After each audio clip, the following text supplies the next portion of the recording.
Buenas noches, doctora Sánchez. Hoy día tenemos programado la continuación de este diplomado especializado. Tenemos la tercera sesión con el tema de marco jurídico internacional y ordenamiento jurídico nacional, que estará a cargo de la doctora Sánchez, a quien le damos el pase para que pueda dar inicio a la sesión de hoy. Buenas noches, doctora. Buenas Adelante. noches, Paola. Muchas gracias. Muy buenas noches con cada uno de ustedes. Una vez más, gustosa de poder estar ante cada uno de ustedes y mediante esta plataforma para tratar este tema, ¿no? Que a pesar de ser viernes, me da mucho gusto que nos podamos conectar para poder aprender un poco más sobre ese tema. Y como lo ha dicho Paola, hoy vamos a ver la tercera sesión, que es el marco jurídico nacional e internacional. ¿Qué es lo que va a contener la legislación nacional, la legislación internacional y algunos casos relevantes que nos han ayudado en el avance de la lucha en contra de la violencia de género y la violencia contra la mujer?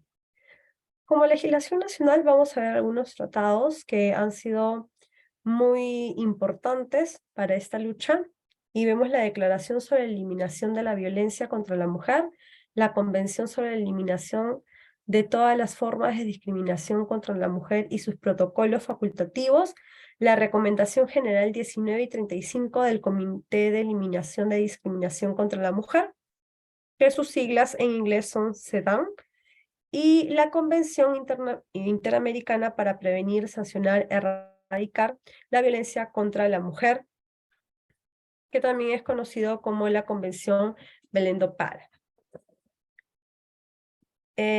¿Cuáles son los estándares internacionales? Aquí, dentro de los estándares internacionales que siguen todas las naciones o los estados están obligados a implementar las acciones para erradicar la discriminación contra la mujer y también los patrones que sean estereotipados dentro de la sociedad. Entonces, una vez que estos estados suscriben esos convenios, se encuentran en la obligación. No es algo facultativo, es más bien una obligación que tienen los estados a los que se comprometen y luego de ello, la misma ONU hace un seguimiento de cada uno de estos estados para ver si realmente han cumplido con las recomendaciones que se han dado, porque si no, también hay una sanción para ello.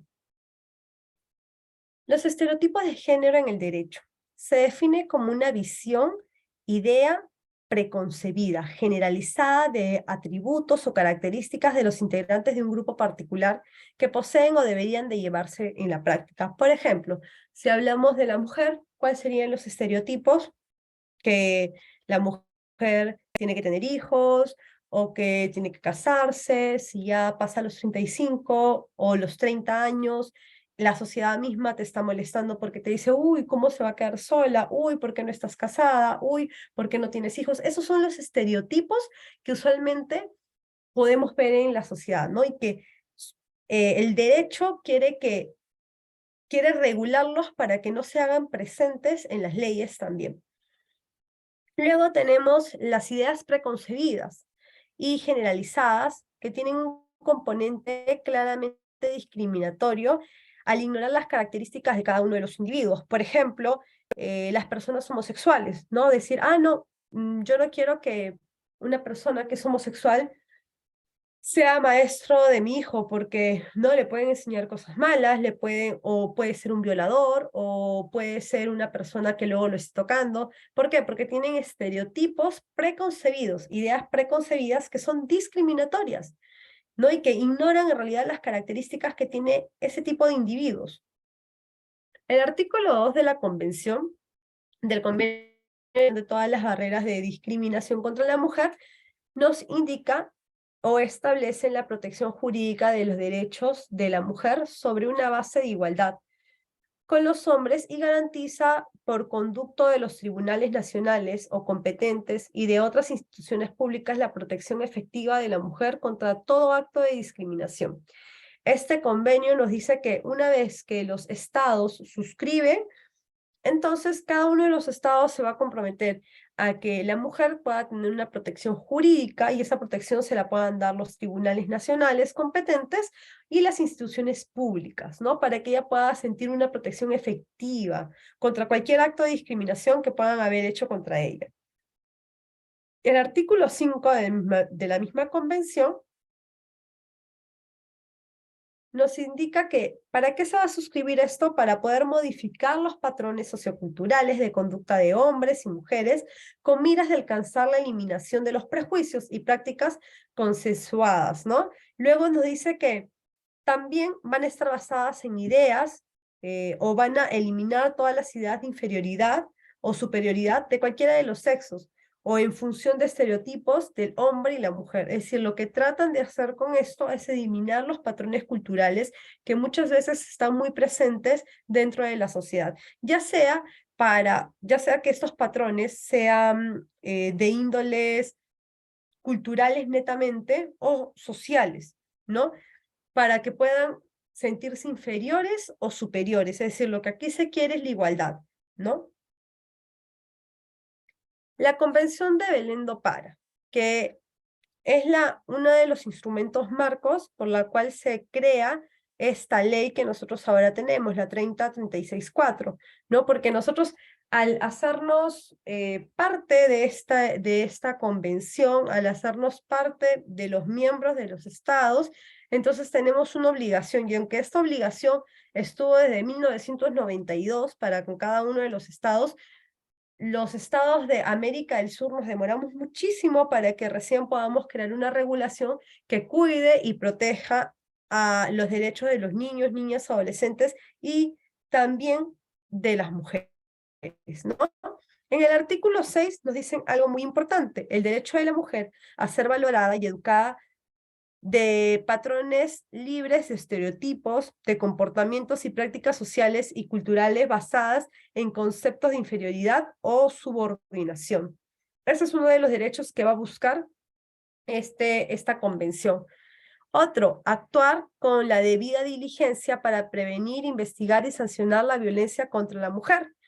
Y eso se hace gracias a las leyes y a las regulaciones que hay en cada uno de los estados, ¿no? Entonces, es por eso que no es solamente que salga una iniciativa o una política de Estado, sino que son entes internacionales que te orillan a poder hacer esto, ¿no? A poder tomar en acción las cosas, los distintos instrumentos, ¿para qué? Para que las mujeres puedan ser protegidas y también los miembros los miembros más vulnerables de la sociedad. El artículo 8 nos indica que este convenio busca modificar los patrones socioculturales de conductas de hombres y mujeres, incluyendo el diseño de programas de educación formales y no formales, apropiados a todo nivel de proceso educativo para contrarrestar prejuicios y costumbres. Este artículo 8 en realidad ha sido un artículo muy criticado. ¿Por qué? Porque no solamente pone parámetros para que los estados puedan crear leyes o legislar respecto al cuidado y a la prevención de la violencia contra la mujer, contra los integrantes del grupo familiar, contra las personas vulnerables de la sociedad, sino que aquí ya está metiéndose un poquito más dentro del aparato estatal, ¿no? Porque también te dice, estás obligado a crear currículas, porque eso es lo que quiere decir en buena cuenta, a crear currículas que ayuden y fomenten una educación, ya sea dentro de las educaciones formales, dentro de los colegios o educaciones informales, que son los cursos que acá, bueno, no se ve, pero en otros países sí, que son los cursos que se llevan a distancia, dentro de la formación de los niños, pero a crear currículas que contrarresten el prejuicio y las costumbres. Y cuando hablamos de las costumbres, hay muchas costumbres. Muchas de ellas pertenecen a un pueblo o a tradiciones de los pueblos más indígenas del Perú. Entonces, sí tenemos que evitar todo tipo de maltrato contra la mujer, pero también tenemos que respetar, ¿no? Las tradiciones que tal vez se puedan llevar en los pueblos muy alejados,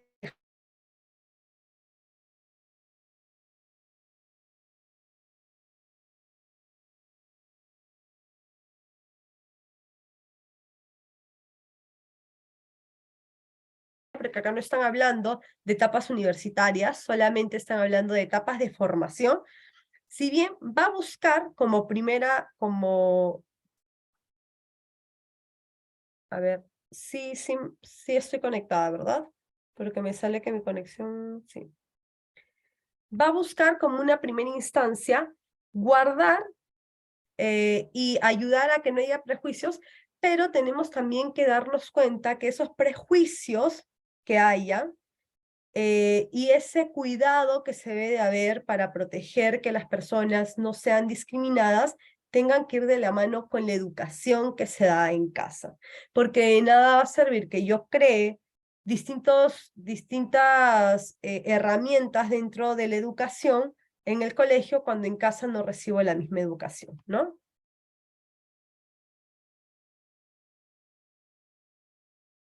100 reglas de Brasilia de acceso a la justicia de personas en condición de vulnerabilidad.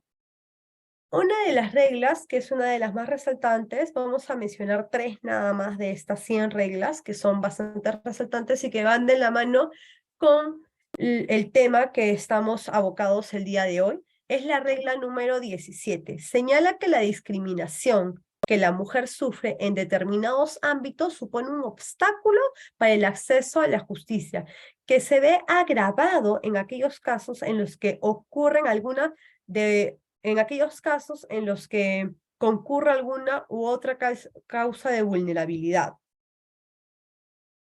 Entonces nos indican aquí de manera sucinta que lo que se busca es eliminar todo tipo de discriminación. Y esta eliminación de discriminación se va a dar en los distintos ámbitos que pueda tener la mujer. La regla 18 sostiene que esta discriminación contra la mujer es entendida como toda distinción, exclusión, restricción basada en el sexo que tenga por el objeto o resultado y que haga un menoscabo o anule el reconocimiento de goce o ejercicio para las mujeres, independientemente de su estado civil, sobre la base de la igualdad del hombre y la mujer, y de los derechos humanos y las libertades fundamentales en la esfera política, económica, social, cultural, civil o en cualquiera de las otras esferas. Entonces aquí está abarcando algo no solamente muy puntual, sino algo bastante general, ¿no? Y nos dice realmente para ellos qué van a entender por discriminación contra la mujer, que va a ser todo tipo de distinción, exclusión o restricción que se le haga a la mujer por el solo hecho de ser mujer, ¿no? Muy indistintamente de su estado civil, pero por el solo hecho de ser mujer, cuando tienes algún tipo de distinción, exclusión o restricción, que no te permita el reconocimiento de tus derechos de goce y ejercicio, entonces ahí vamos a estar ante un acto discriminatorio. Ya sea en la esfera, porque acá nos dicen, para complementar, disculpen, porque acá nos dice en la esfera política, económica, social y cultural, civil y cualquier otra esfera. Ahí nos estamos refiriendo a la esfera familiar, a la esfera espiritual, a todo tipo de ámbito en donde la mujer pueda sentirse vulnerada y no pueda llegar a realizarse como persona, ¿no? Como ser humano.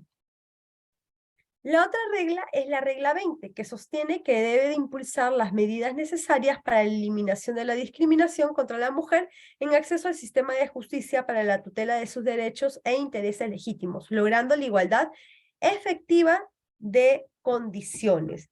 Aquí nos habla sobre el acceso a la justicia, que el mismo derecho que tienen los hombres para poder defenderse, para poder acceder a la justicia, también tenemos que tener las mujeres, y poder saber que estamos peleando o estamos batallando bajo las mismas condiciones. Otro de los instrumentos internacionales que tenemos es la Carta Iberoamericana de los Derechos de las Víctimas.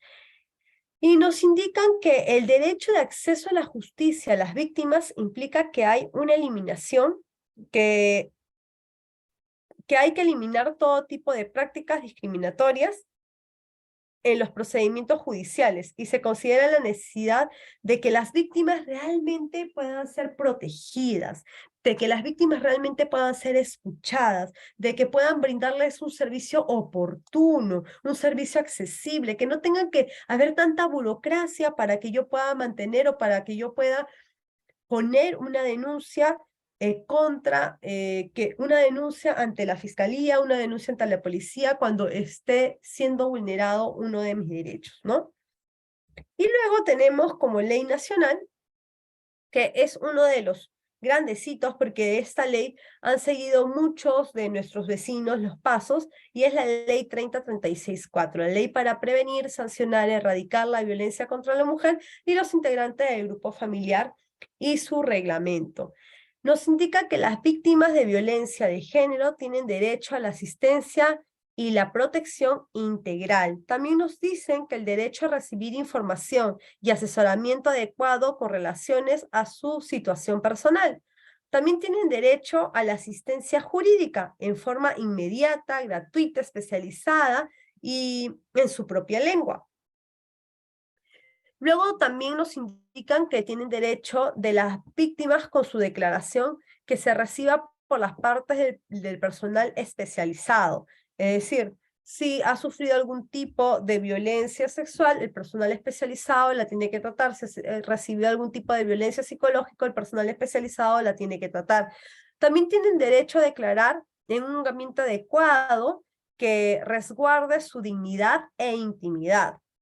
Tienen derecho a la atención y recuperación integral de la salud física y mental. Según las cifras declaradas por la ONU, más adelante vamos a tratar un poquito más los artículos más relevantes de esta ley y el procedimiento también de manera sucinta, en realidad, pero solamente lo hemos mencionado porque está dentro del marco nacional.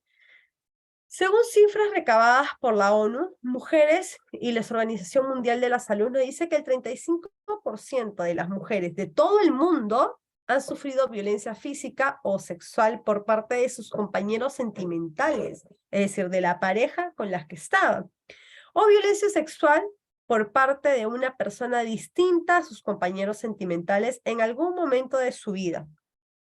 Pueden ser tíos, pueden ser padres, o tal vez algún tipo de amigo, ¿no? Pero personas que no hayan sido sus parejas, pero en algún tiempo de su vida, ya sea en la niñez, en la adolescencia, o cuando han sido adultas, han recibido o han sido víctimas de este tipo de violencia. El 35%, imagínense, es un índice bastante alto.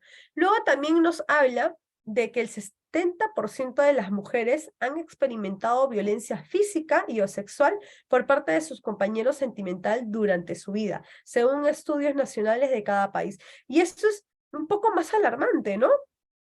Porque esa persona que está ahí para hacerte sentir bien, para hacerte sentir acompañada, para hacerte sentir protegida, segura, se ha visto que en el 70% de los casos no ha pasado eso, sino ha pasado todo lo contrario, porque esas personas a las que tú le has brindado tu, tu confianza, a la que tú le has brindado o le has abierto las puertas de tu casa, ¿no? Y de tu intimidad, han abusado de eso y han actuado de manera violenta, ya sea física o sexualmente, que es un índice muy alarmante, como les digo, ¿no? Es el 70%, es decir, más de la mitad de casos en donde las personas han compartido con sus compañeros han sufrido de violencia física o de violencia sexual.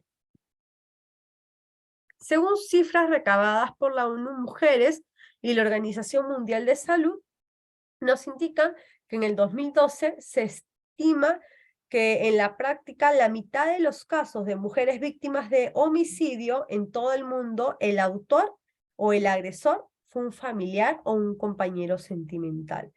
Y también acá indican que ha sido un hombre, ya sea su compañero sentimental o un familiar, ha sido varón el que ha cometido estos actos contra la vida de estas personas, ¿no? Y nos indican que en el 2012 prácticamente la mitad, el 50% de los casos de homicidios han sido lamentablemente las personas con las que han estado conviviendo o las personas más cercanas, en este caso sus familiares. En el 2016 las mujeres adultas representaban el 51% de víctimas de trata de seres humanos detectadas a nivel mundial. Eso también es un índice muy alto, ¿no?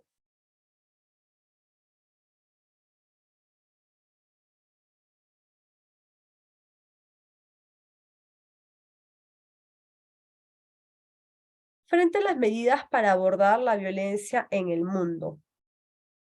Nos dicen que 140 países han aprobado leyes contra violencia doméstica. Esas han sido una de las medidas para poder abordar esta violencia que se está viviendo en contra de la mujer.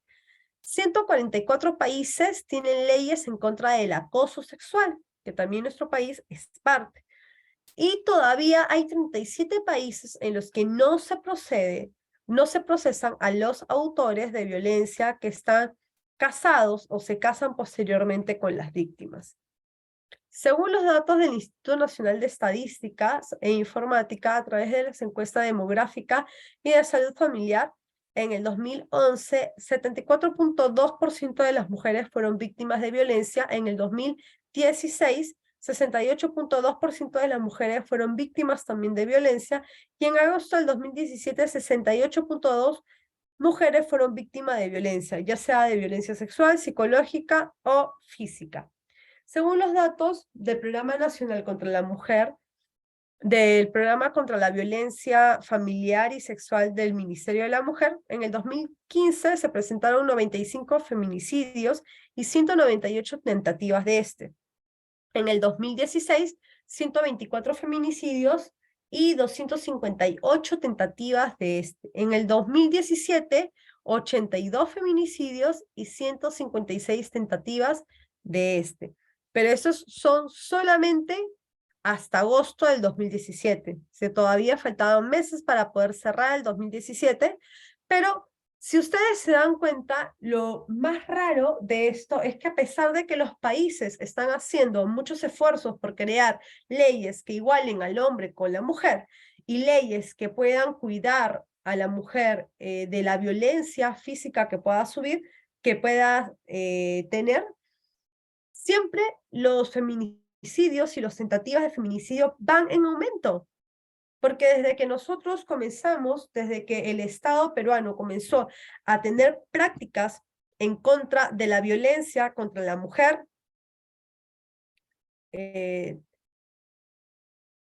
que el Estado comenzó a tener prácticas o a adoptar prácticas contra la violencia contra la mujer y las personas más vulnerables, lamentablemente se ha visto un índice que va hacia arriba de feminicidios, un índice que va hacia arriba de tentativas de feminicidio, quedándonos asombrados porque a pesar de los esfuerzos que se hacen, lo que se ve es que se va aumentando este índice de violencia en vez de ir disminuyendo.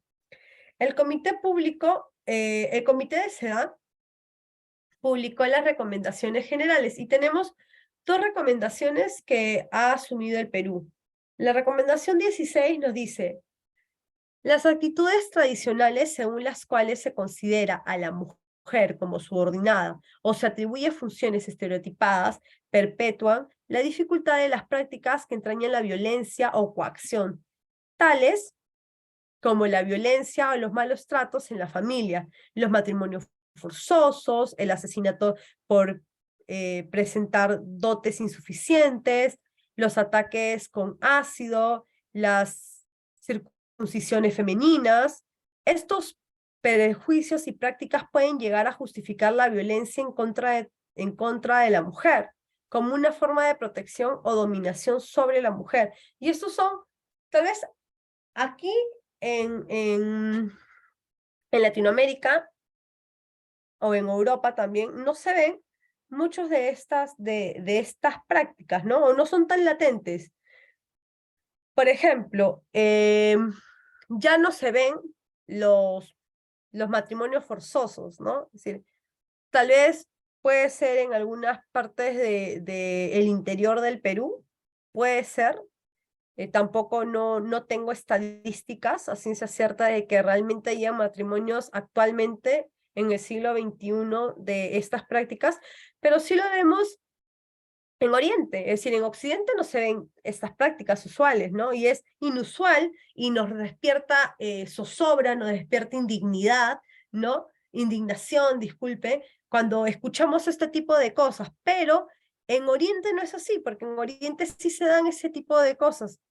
Por ejemplo, los matrimonios forzados, que es el pan de cada día ya, los asesinatos por presentar dotes insuficientes también, los ataques con ácido, la circuncisión femenina, que es cuando le quitan el clítoris a la mujer para que no pueda tener ningún tipo de sensación, ¿no? Y eso lo hacen en los países de la India, eso lo hacen en África también, que son en realidad torturas contra la mujer porque ni siquiera lo hacen médicamente, ¿no? Sino que lo hacen de una forma muy rural. Y esos prejuicios y prácticas pueden llegar, como indican, ¿no? A perjudicar y a normalizar el tipo de violencia que tienen. Pero muchas veces podemos decir, pero esas son las tradiciones que tienen esos países, o eso es parte de su cultura. Desde que una tradición atenta contra la vida y la integridad de un ser humano, independientemente de ser mujer o hombre, o de la condición que tenga independientemente de eso, ya no se convierte en una tradición, sino que ¿qué pasa a ser? Un delito. Y más que un delito, pasa a ser un atentado contra los derechos humanos. Entonces, eso es lo que tenemos que tener en cuenta, ¿no? Cuando una tradición o una costumbre lo que hace es traer o hacer la disminución de la vida, del cuerpo, de la salud de otra persona, de otro ser humano, entonces ya no se puede considerar como una tradición o como una costumbre. En julio del 2014, el Comité para la Eliminación de la Discriminación contra la Mujer de las Naciones Unidas publicó sus observaciones finales sobre los informes periódicos séptimos y octavos combinados del Perú. ¿Qué es lo que nos dicen? Sobre el acceso a la justicia de las mujeres peruanas señaló lo siguiente. 4 puntos como le había indicado, ¿no? Reforzar la capacidad de los jueces, los fiscales, los agentes de leyes y los profesionales de salud, especialmente los médicos forenses, para atender a las mujeres víctimas de violencia que acudan a la justicia. La otra recomendación que hace es alentar a las mujeres a denunciar todos los casos de violencia, tanto dentro o fuera del hogar, incluido el abuso sexual o la agresión sexual. La otra recomendación es incrementar los médicos de protección disponibles para las mujeres víctimas de violencia. Aquí es algo que todavía no se ha plasmado, lamentablemente. En otros países tienen médicos especializados para cuando una mujer ha sufrido de violencia física y de violencia sexual. Es más, en los hospitales tienen un protocolo para ese tipo de casos, o cuando tienen solamente sospechas de ese tipo de casos, ¿no? Hay todo un protocolo el cual indica que la ropa de la mujer le cortan las uñas, le sacan muestras, ahí mismo, una vez que la mujer ha sido ingresada al hospital, ¿no? Y es todo un protocolo que te ayuda a poder conservar pruebas para que después, si tú gustas, puedas denunciar, ¿no? Pero es un protocolo que se debería de implementar y también se debería de incrementar estos médicos que estén a la disposición de las mujeres que han sido víctimas de cualquier tipo de violencia, ¿no? Y la cuarta recomendación nos indica que es realizar estudios sobre la recuperación que tiene el razonamiento y la práctica jurídica discrecional y estereotipada en el acceso a la justicia a las mujeres. Ahí es un poco implementar el enfoque de género, ¿no? Que es algo que hemos venido hablando desde la clase número 1, número 2, que es implementar en la justicia o en las sentencias o en las resoluciones este enfoque de género y poder ver más allá de la tipificación que te da la norma, poder ver también las circunstancias que puedan agravar este tipo de delitos. Objetivos y estrategias del Plan Nacional. Este plan ya se ha dado, por eso que podemos tener los objetivos y las estrategias, porque ahora estamos dentro del Plan Nacional del 2022 al 2026, me parece. Pero este plan ya se ha dado, se ha ejecutado, no se ha podido obtener o no se ha podido llegar a la obtención de los objetivos que se habían planteado, y estos mismos objetivos se han planteado para este nuevo plan que abarca este periodo, ¿no? Del 2022 hacia adelante. Entonces, ¿cuáles eran los objetivos de este primer plan? y era cambiar los patrones socioculturales que producen las relaciones de desigualdad, de poder y diferencias jerárquicas que legitiman y exacerban la violencia de género que afecta desproporcionalmente a las mujeres en su diversidad, ¿no? Y el segundo objetivo era garantizar a las personas afectadas por violencia de género el acceso a los servicios integrales, articulados, oportunos y de calidad, desestimando la protección, atención, destinados a la protección, atención, recuperación de las personas afectadas, así como de la sanción y reeducación de las personas agredidas o las agresoras. En este caso, la verdad es que según lo mencionado por el Ministerio de la Mujer y Poblaciones Vulnerables en el informe final de cierre, nos indican que solamente han podido alcanzar el 35% de estos objetivos. No sé si las muestras han sido tomadas de manera adecuada. Yo creo que ahora sí hay bastante conocimiento sobre la violencia, sobre a dónde puedes ir a denunciar, sobre qué es violencia contra la mujer. Es más, creo que las mujeres hoy en día estamos muy empoderadas y sabemos un poco más cuáles son los derechos que nos amparan y a dónde podemos ir a reclamarlos, ¿no? Entonces, como les digo, creo que no solamente sería un 35, yo creo que sería un poco más, pero respecto a los cambios de patrones socioculturales, a pesar de que la mujer sabe que puede acudir a la comisaría, a la fiscalía, que puede tener agentes del derecho a su disposición para poder denunciar esos tipos de agresiones, muchas veces no lo hace. Y no creo que sea por un acto machista, sino básicamente por un acto de vergüenza o tal vez de desprotección. Porque si es el hombre que sustenta el hogar, si es que yo lo voy y lo denuncio, ¿quién va a sustentar mi hogar?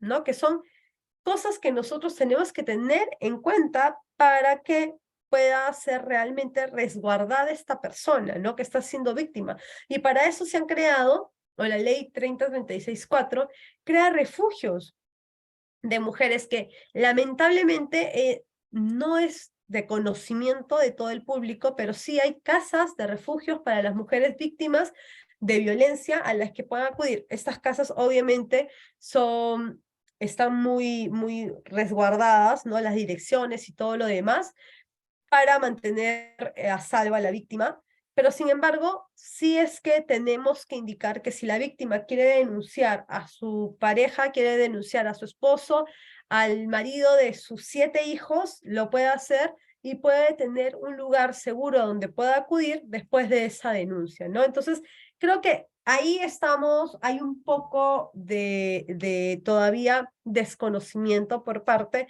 de las personas, ¿no?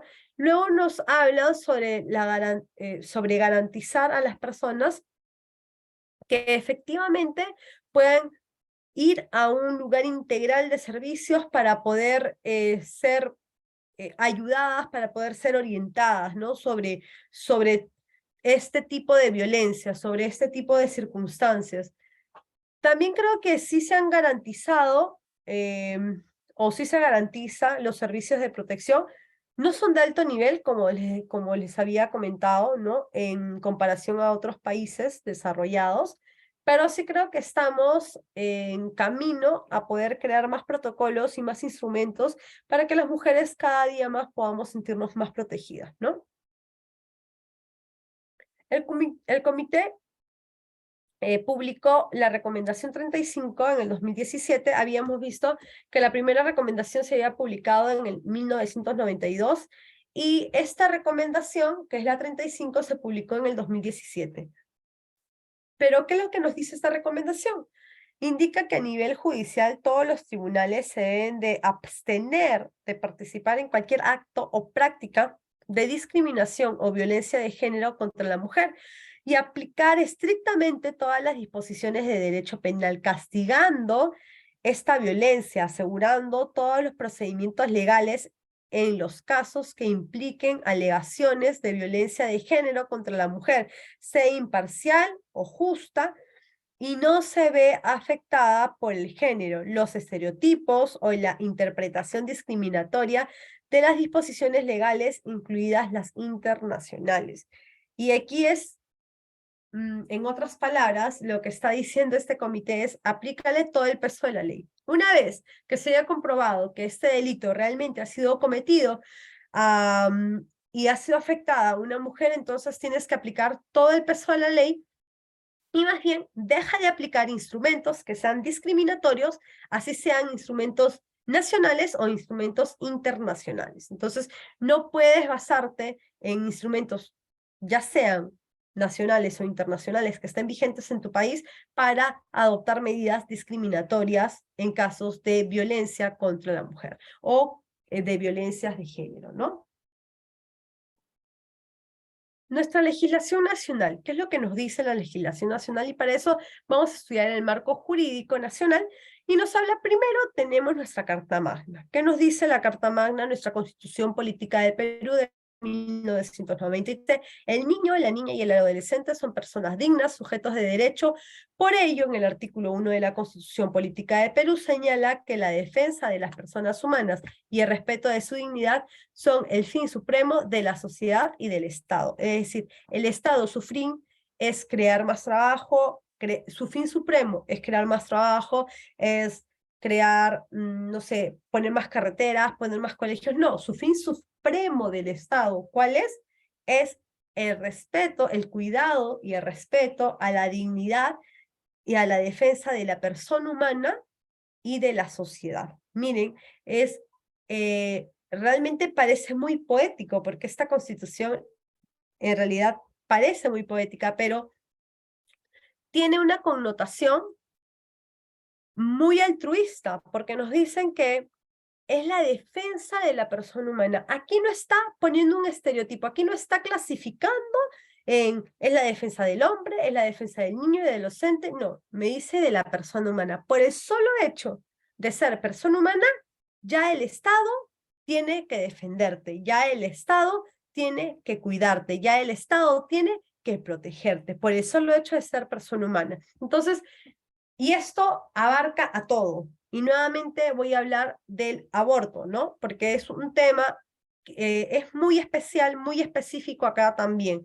¿Por qué? Porque lo que llevamos en el ser cuando estamos embarazadas, o cuando han estado embarazadas, pero lo que llevamos en el vientre es una persona humana, es un ser humano, no es un alien, no es un animal, ¿no? Sino es una persona humana que tiene un ADN humano.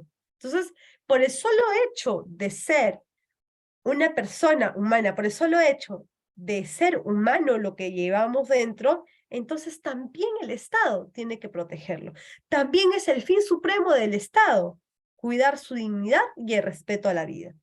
Entonces, teniendo esta premisa, bajo esta premisa, podemos seguir hablando sobre el cuidado de la mujer, de los niños, adolescentes, contra todo tipo de violencia. Y para eso tenemos la ley 30366, que es la ley para prevenir, sancionar y erradicar la violencia contra la mujer y los integrantes del grupo familiar.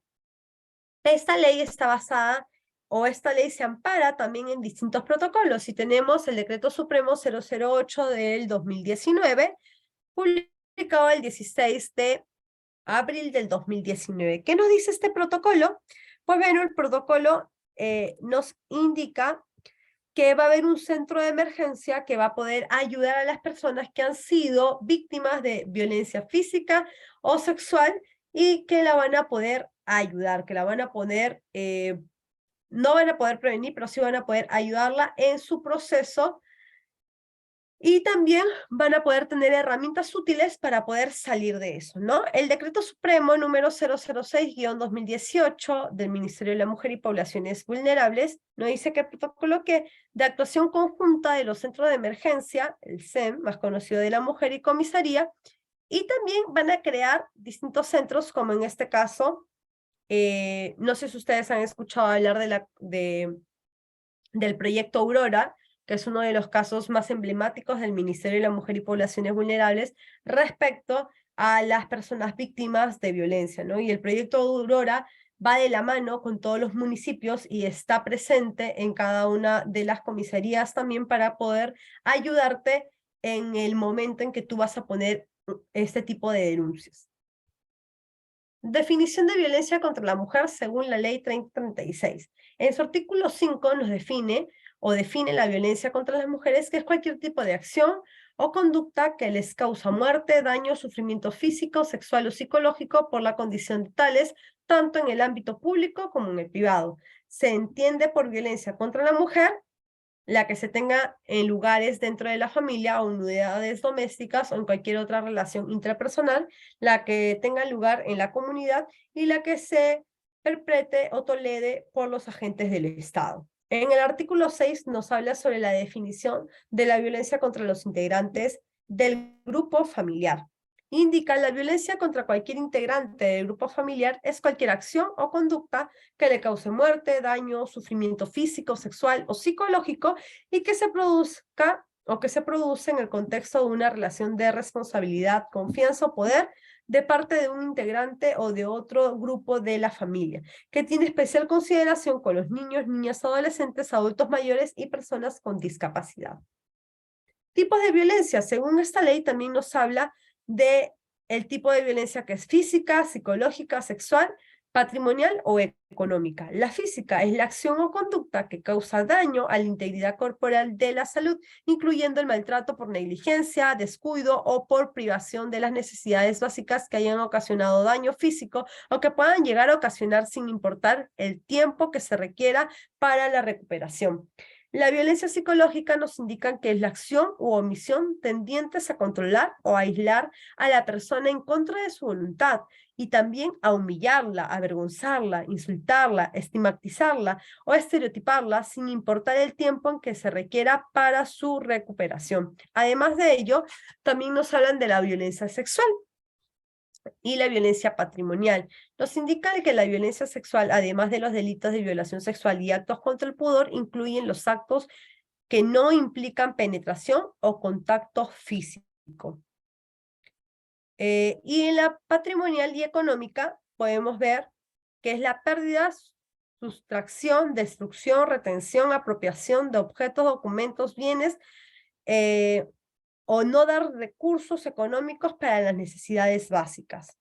Los sujetos de protección que también ya han sido estudiados, tenemos en los espacios privados, dentro de las familias o unidades domésticas, la pareja, la expareja, el cónyuge, el excónyuge, el conviviente, el exconviviente, el abuelo, el padre, la madre, el hijo, el nieto, el bisnieto, el yerno, el cuñado, el suegro, el hermano, el padrastro, la madrastra, todos ellos vienen a ser parte del ámbito familiar.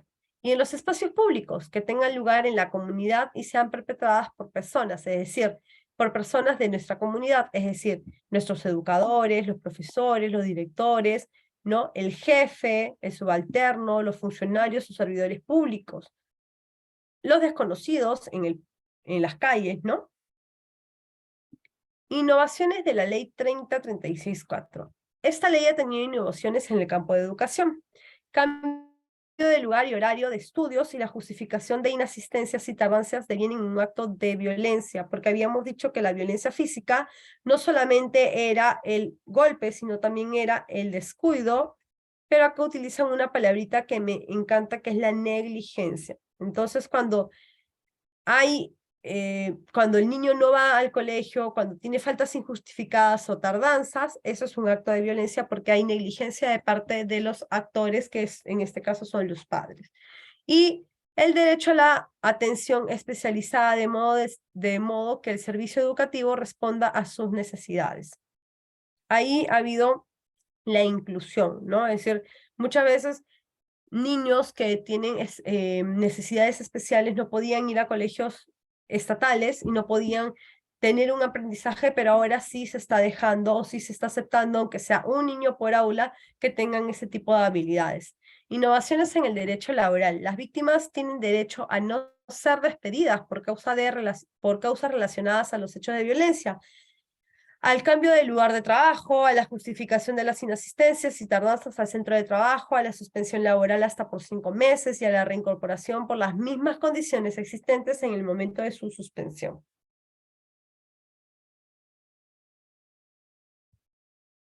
¿Cuál es la ruta de esta ley 3036-4?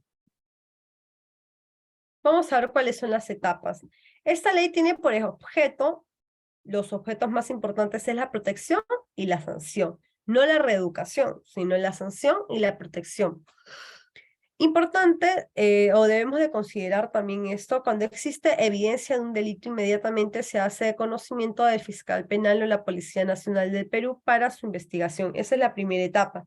Por eso que indicamos que en la primera etapa, que es la etapa de protección que se da para la víctima, los intervinientes en esta etapa es la Policía Nacional del Perú, el Juzgado de Familia o su equivalente, ¿no? Y las distintas entidades que han sido creadas por el Ministerio de la Mujer y Poblaciones Vulnerables, y también ahora vamos a ver más adelante para el Ministerio de Justicia. La segunda etapa es la etapa de sanción. Aquí intervienen la Fiscalía, el fiscal penal o mixta, y el Juzgado de Paz Letrado, el Juzgado Penal o el que haga a su vez. De la denuncia, ¿cómo se puede denunciar? Como les dije, lo que se trata de evitar es la burocracia en este tipo de procesos que hay. Entonces necesitamos que el proceso sea efectivo y bastante rápido. Para eso la denuncia se puede hacer en forma verbal o en forma escrita. No necesita la firma de un abogado ni necesita que esté un abogado presente para cuando tengas que denunciar. No es necesario eso. Con el solo hecho de acercarte y dar tu declaración, ya estás poniendo la denuncia. ¿Quiénes pueden denunciar? La persona perjudicada, es decir, a la víctima, ¿no? Cualquier otra, aunque no tenga su representación, si mi vecina yo veo que le están dando una paliza o está sufriendo de algún tipo de maltrato, entonces yo también puedo denunciar. Y la Defensoría del Pueblo, al enterarse, como es lo que ha pasado muchas veces, es lo que más se ve en la televisión, ¿no? Cuando una persona del espectáculo está siendo agredida, está siendo violentada, ya sea psicológica o verbalmente, ¿no? Que también es psicológica, está siendo afectada, entonces, ¿qué es lo que hace? La Defensoría interviene para poder hacer sus denuncias. ¿Quiénes deben de denunciar? Los profesionales de salud que conozcan de los hechos por su actividad, los profesionales de educación, que conozcan de los hechos por su actividad. Aparte de las personas que hemos indicado que pueden denunciar, esas son las facultativas. Facultativamente, yo puedo denunciar si soy víctima, yo puedo denunciar si estoy viendo a mi vecina, ¿no? Que está siendo golpeada, yo puedo denunciar si soy la Defensoría del Pueblo y me entero de un caso, sí. Pero ¿quiénes deben? ¿Quiénes tienen la obligación de denunciar? Y estos son los profesionales de salud, ¿no? Cuando conozcan de un caso que tenga este tipo de índole, y los profesionales de educación, es decir, los profesores, los directores, ellos tienen la obligación por su profesión de hacer estas denuncias. Políticas del Poder Judicial. ¿Cuáles han sido las políticas adoptadas desde el 2006 del Poder Judicial? Libre de sus políticas, o una de las primeras políticas que adoptó, es el Plan Nacional de Acceso a la Justicia de las Personas en Condición de Vulnerabilidad, que contiene 8 ejes, y uno de los más importantes es el número 8, que indica que van a crear reglas básicas, ¿para qué? Para poder ayudar a prevenir este tipo de comportamientos violentos. El objetivo es promover la protección adecuada de la atención a la mujer integrante del grupo familiar que haya sido víctima de violencia. Se crean mecanismos de registro simplificados, rápidos, ¿no? Accesibles, y con estrategias para que estas personas puedan poner sus denuncias. Y la meta es que el 80% de las mujeres e integrantes del grupo familiar víctimas de violencia involucrados en un proceso judicial cuenten con una protección y atención efectiva, que se haga realmente, que se pueda visualizar, que se pueda palpar, que puedan sentir que realmente valió la pena poder denunciar y poder pasar todo ese proceso por el que han podido pasar, ¿no? Como parte también de sus políticas, el Poder Judicial ha creado el acceso a la justicia de personas de condición vulnerable y justicia de la comunidad. También ha creado el Programa Nacional de la Ley 30364 y la Comisión de Justicia de Género del Poder Judicial.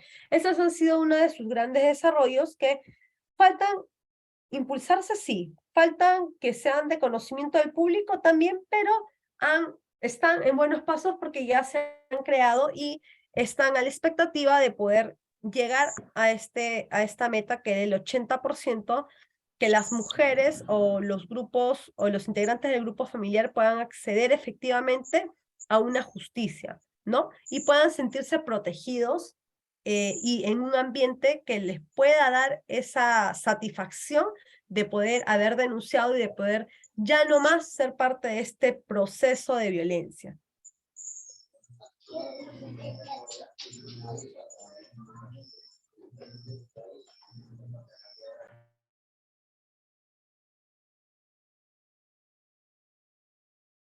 ¿Ok? Luego tenemos casos internacionales y nacionales relevantes respecto a la violencia familiar. Tenemos el caso en México que dice caso González y otros versus México. Los funcionarios públicos mencionaron que la chica era volada o que se fueron con el novio, por lo que no se consideró que la búsqueda de la víctima ni las investigaciones, y no se priorizó tampoco el poder hacer una investigación respecto al paradero de ella. Lamentablemente, ¿qué es lo que pasó? Como pensaron que cuando sus padres fueron a poner la denuncia de que la chica había desaparecido, lo que pensaron fue que se había ido con el novio. Lamentablemente, si hubieran hecho una investigación rápida en ese momento, tal vez la hubieran encontrado viva, ¿no? Pero lamentablemente ella falleció y encontraron solamente sus restos. Las 3 mujeres habían sido reportadas por sus familiares como desaparecidas y que sus cuerpos fueron encontrados semanas después en el campo de algodoneros en la ciudad de Juárez con los signos de violencia sexual. Las autoridades habían fallado en su deber de actuar con la debida diligencia requerida para investigar la forma pronta y exclusiva de desaparición y la muerte de las 3 víctimas en base de patrones socioculturales discriminatorios que usualmente son aplicados en perjuicio de las mujeres. Cada vez que presentan algún tipo de denuncia, lo primero que dicen es, no, que pasen las 24 horas porque tal vez se ha ido con el novio, porque tal vez se ha ido con, no sé, con la amiguita, o porque, bueno, pues se ha querido fugar de la casa, ¿no? Que lamentablemente muchos de esos casos siempre terminan en la muerte segura de las mujeres. Y miren, esos cuerpos los encontraron una semana después, es decir, que pudieron hacer todas las investigaciones necesarias para poder hallarlas vivas, pero sin embargo no pasó eso, ¿no? La Corte encontró violaciones al deber general de garantizar los derechos humanos a las 3 víctimas al no actuar con la debida diligencia requerida para proteger sus derechos a la vida, a la integridad personal, su libertad personal y su derecho a la vida libre de violencia. Otro caso que vemos es el Atala Rifo y Niña versus Chile. Nos indica a la señora Karen Atala Rifo se le solicitó judicialmente la custodia de sus hijas por considerar que su orientación sexual y su convivencia con la pareja del mismo sexo producían un daño a las 3 niñas. Esto fue tomado como un acto discriminatorio por parte del juzgado, ya que le quitó la tenencia de las niñas por el hecho de ser lesbiana y tener a su pareja conviviendo con ella. La Corte tuvo que resolver, entre otros elementos, la responsabilidad internacional del Estado por el alegado trato discriminatorio e interferir arbitrariamente en la vida privada y familiar que habría sufrido la señora Atala debido a la orientación sexual en el proceso judicial que resultó en el retiro del cuidado y custodia de sus hijas. El interés superior al niño no puede ser utilizado para amparar la discriminación en contra de la madre o el padre por la orientación sexual de cualquiera de ellos. La Corte consideró que la posible estigma social debido a la orientación sexual de la madre o el padre no pueden considerarse un daño válido a los efectos de la detención de del interés superior del niño. Es decir, yo no puedo alegar que por el interés superior del niño yo tengo que quitarle la patria potestad o la tenencia o la custodia solamente porque él no comparte los mismos intereses sexuales que yo, ¿no? Entonces, no, por eso lo voy a alejar, no, porque solamente es un estereotipo, uno más de los estereotipos. El caso Fernero e hija versus Argentina. El sistema de justicia cuestionó y condicionó la capacidad y la posibilidad de ejercer sus funciones de padre al señor Fornerón, a la existencia de una de sus esposas, basadas en el estereotipo sobre la capacidad, cualidades y atributos para ejercer la paternidad de manera individual. Aquí era todo lo contrario, le decían que el señor no podía ejercer la tenencia porque estaba solo, porque no tenía esposa. Entonces, por tanto, era mejor que los niños sean llevados a otro lugar antes de que estén con su padre. El caso se inicia el 16 de junio del 2000, cuando nace Diana Elizabeth Enríquez, y al día siguiente la señora Enríquez entregó a su hija en guarda provisional con el fin de adopción al matrimonio. Leonor Aníbal Javier Forense no tuvo conocimiento del embarazo sino hasta avanzado el mismo, y una vez enterada de ello preguntó varias veces a la señora Enríquez si él era el padre, lo cual fue negado por la madre en toda la ocasión. Tras el nacimiento de la menor y ante las dudas sobre el parentesco de la niña y sobre su paternidad, el caso en realidad fue muy polémico. La Corte señala que puede ser admisible las especulaciones, presunciones, estereotipos o consideraciones generalizadas sobre las características personales del padre o las referencias culturales respecto a distintos conceptos y tradiciones familiares, pero esto no puede influir en una decisión del juez. El otro caso tenemos el caso en Costa Rica. Artavía, Murillo y otros versus Costa Rica. El sistema judicial produjo impactos desproporcionados, diferenciados por la existencia de un estereotipo y perjuicio en la sociedad, discriminación indirecta en relación al género y la discapacidad de las mujeres infértiles. ¿Qué nos dice este caso?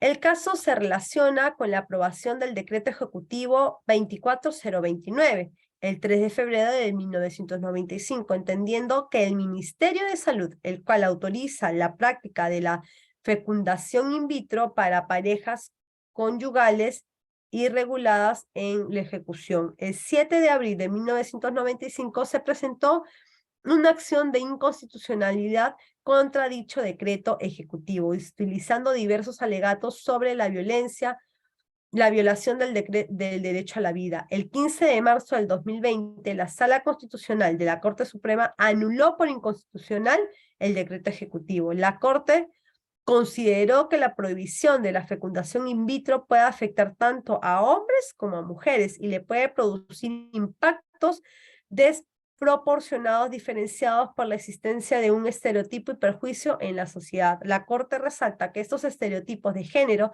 son incompatibles con el derecho internacional y los derechos humanos y se debe tomar medidas para erradicarlos. El tribunal no está validando dichos estereotipos y tan solo los reconoce y viabiliza para precisar el impacto desproporcionado de la interferencia generalizada de la sentencia de la Sala Constitucional.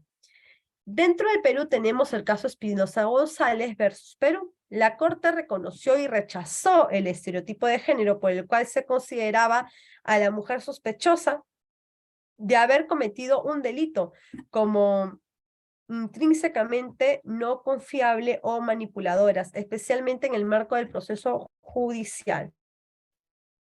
El conflicto entre grupos armados y agentes de las fuerzas policiales militares que se vivió en el Perú desde 1980 hasta el 2000 dirigió la tortura y otros tratos o penas crueles, inhumanas o denigrantes. Se produjeron numerosos casos que confirmaron o configuraron una práctica generalizada y aberrante de violencia sexual y otras formas de violación sexual que afectó principalmente a las mujeres y se enmarcó en el contexto más amplio de discriminación contra la mujer. La Corte consideró que el Estado incumplió su obligación cometida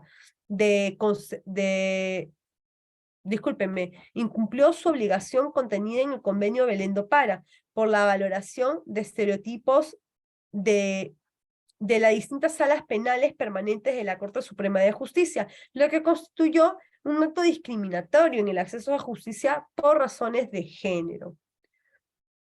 Tenemos también el caso de Guatemala.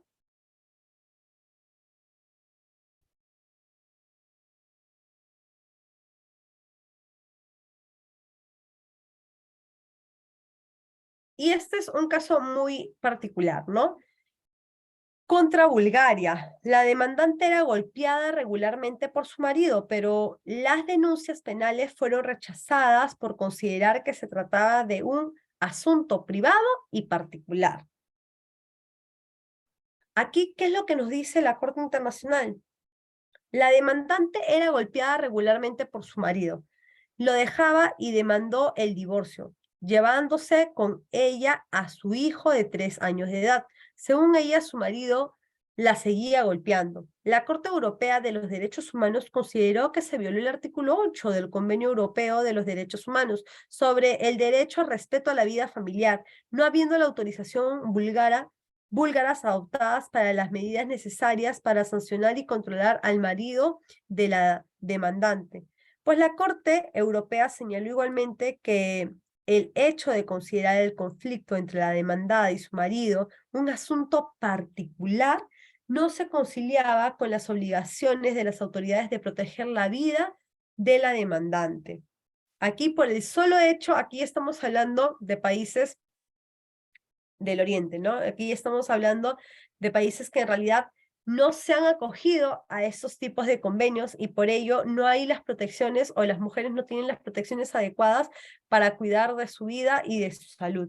Las autoridades no han aplicado los recursos y medidas de protección, pusieron fin a los procesos de violencia familiar bajo el pretexto de que se trataba de un asunto familiar, al igual como el otro ejemplo, que era un asunto privado, aquí nos hablan de un asunto familiar, ¿no? La demandante y su madre fueron agredidas y amenazadas durante años por el marido de la demandante, a quien le infligió numerosas heridas graves.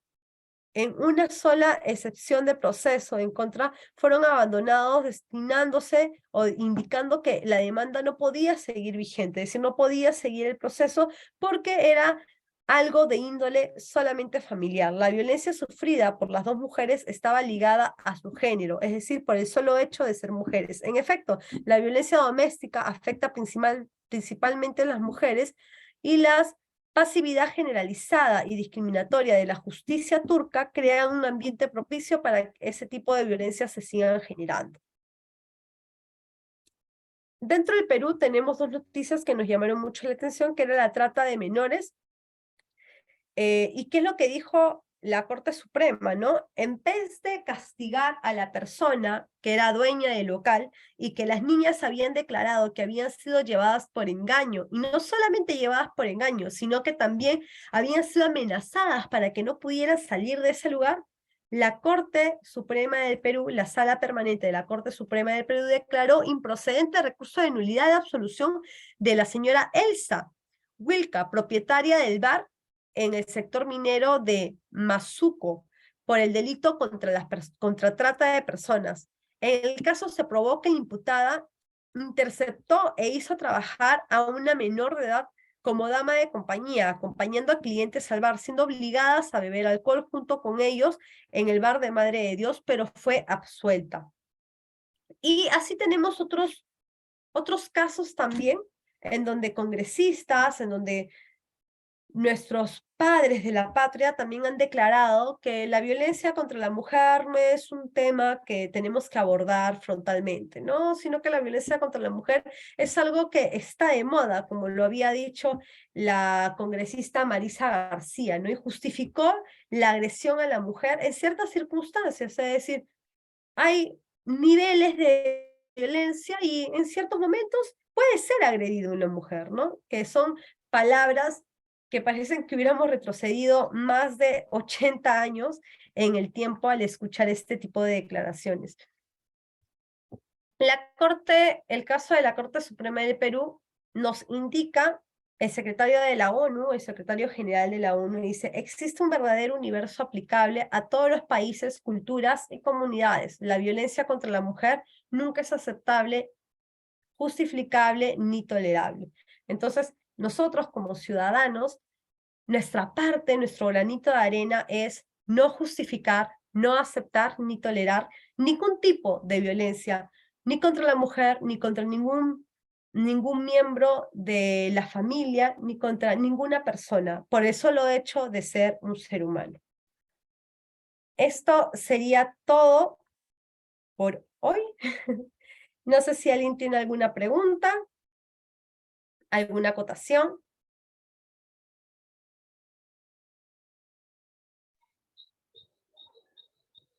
Doctora, creo que quedó muy clara su exposición. Estamos muy Sí, agradecidos por su sí, ponencia doctora del Paula. día de hoy. Sí, doctora Paula, doctora Natalia, bueno, he hecho una consultita final.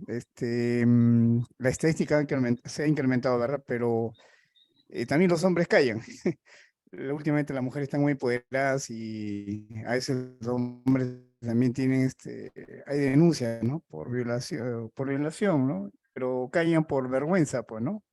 No sé si usted maneja esa estadística de incremento de violación, o sea, de que las mujeres les pegan a los hombres, pues, ¿no? Gracias por la respuesta. Gracias. Sí, lamentablemente es un hecho que pasa y es porque todavía no nos hemos sacado muchos estereotipos o muchos estigmas, ¿no? De que el hombre también puede ser agredido. Lamentablemente las denuncias que hay por agresión por parte de los hombres, actualmente desde el 2000, estoy dando una estadística del INEI, que va desde el 2020 hasta el 2022 nada más, en todo el país solamente han tenido 85 denuncias de violencia física, ninguna sexual. Estamos hablando de adultos mayores. De adultos mayores. De niños sí está dentro de las estadísticas de población vulnerable, ¿no? Pero de adultos mayores, es decir, de personas mayores de 18 años que hayan dado su denuncia, que hayan acudido a una comisaría, solamente han sido registradas 85 en todo el país. Imagínense, es un promedio muy bajo para lo que usualmente vemos, y no lo digo solamente porque tenga padres o tenga hermanos, sino que podemos ir por las calles y vemos que hasta una cachetada o en los tipos o en los distintos programas de televisión, a la mujer no se le puede pegar, es decir, está muy mal y todos lo sabemos, pero sí fomentan que al hombre sí se le pueda pegar. Y como bastante claro lo vemos en los programas de televisión donde hasta juegan tirándose cachetadas, juegan insultando a los hombres, y eso también es parte de una cultura que todavía no nos sacamos, una cultura machista que todavía no hemos aprendido a manejar, ¿no? Que lamentablemente esperemos que lamentablemente seguimos, ¿no? Pero esperemos que de aquí a algunos años podamos ser un poco más desarrollados y podamos darle esa igualdad tanto al hombre como a la mujer y poder darle las herramientas necesarias para que un hombre también pueda acudir a algún órgano del Estado a poder denunciar sin ser estigmatizados ni ser estereotipados como personas que son muy débiles o personas que tal vez no tienen la valentía de poder hacerle frente a este tipo de conductas, ¿no?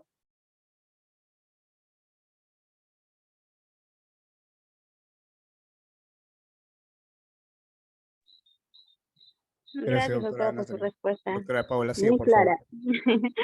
Doctora Natalia Sánchez, como le decía, fue muy fructífera esta ponencia, también como las anteriores. Estamos agradecidos con su participación y muchas gracias, y comunicamos que la próxima sesión se encuentra programado para el día lunes, y tengan ustedes muy buenas noches a todos. Buenas noches, doctora Natalia. Muy buenas noches, muchas gracias.